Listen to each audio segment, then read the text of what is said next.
UP में जब से योगी की सरकार बनी है तब से उसकी नजर मदरसों पर है।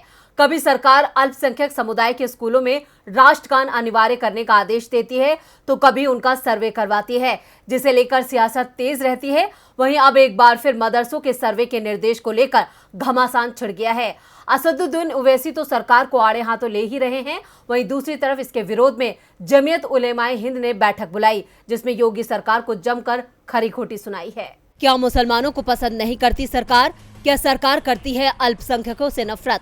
क्या योगी सरकार के निशाने पर है मदरसे? क्या सीएम योगी करवाना चाहते हैं मदरसों को बंद? इन सवालों से लगातार सूबे की सियासत सुलग रही है। इसकी वजह योगी सरकार का महत्वपूर्ण आदेश है, जिस पर जमीयत उलेमाए हिंद ने बैठक बुला ली और सरकार पर जमकर भड़ास निकाली। दरअसल उत्तर प्रदेश की योगी आदित्यनाथ सरकार ने हाल ही में मदरसों का सर्वे कराने के निर्देश दिए थे। इसके विरोध में जमीयत उलेमाए हिंद ने बैठक बुलाकर कहा कि सरकार हमारे साथ अन्याय कर रही है।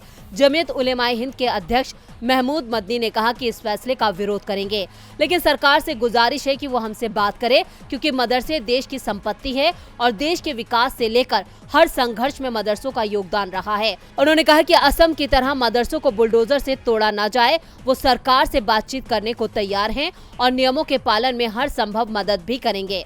वहीं जमीयत उलेमाए हिंद की ओर से कहा गया है कि इस फैसले का विरोध करेंगे, लेकिन सड़कों पर उतर कर नहीं, बल्कि नियम का पालन करते हुए उन मदरसों को आने वाली अड़चनों में कानूनी मदद देंगे।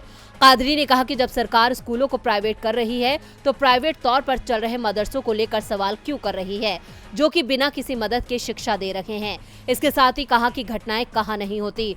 कई कोचिंग सेंटरों में बच्चों को पीटा गया, वहां कोई कार्रवाई नहीं हुई, लेकिन मदरसे पर सवाल किया गया। उन्होंने कहा कि बच्चों को दलित होने के नाम पर पीट कर मारा गया, उस पर कोई कार्रवाई नहीं हुई, लेकिन 16,000 मदरसों की स्थिति और उनके शिक्षकों के लिए सरकार ने क्या किया। जमीयत उलेमाए हिंद ने कहा कि अगली बैठक 24 सितंबर को देवबंद के दारुल उलूम में होगी। इसमें आगे की रणनीति पर विचार होगा। अब अल्पसंख्यक समुदाय के फैसले से साफ है कि वो सरकार के फैसले का विरोध करेंगे। अब देखना होगा कि अगली बैठक में क्या होता है। डीबी लाइव की रिपोर्ट।